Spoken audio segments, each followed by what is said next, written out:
Hello，大家好，现在是下午1点35分。有股友就问这只 AAX，我们来看一下，在5月5日的时候呢，我就说不要去追高，这边果然不可以追高，过后呢就从2块钱跌到快7钱呀，所以这个是不可以追高的。现在怎么办呢？现在它就在这个筹码主力线的灰色线弹上去了，但是呢，它正在要挑战这个筹码主力线的紫色线这个阻力，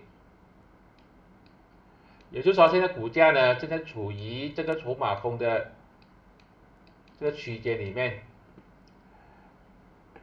如果要进场的话呢，一定要等到它突破这个紫色线1.91的时候再考虑。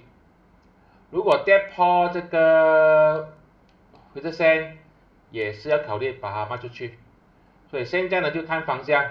看它是会突破1.91呢，还是会跌破1.71。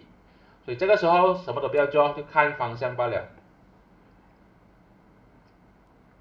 所以这个筹码阻力线呢，也是给你看它的这个支撑跟阻力，也是给你去判断买卖点，就不会随便的冲进去被套，或者说随便的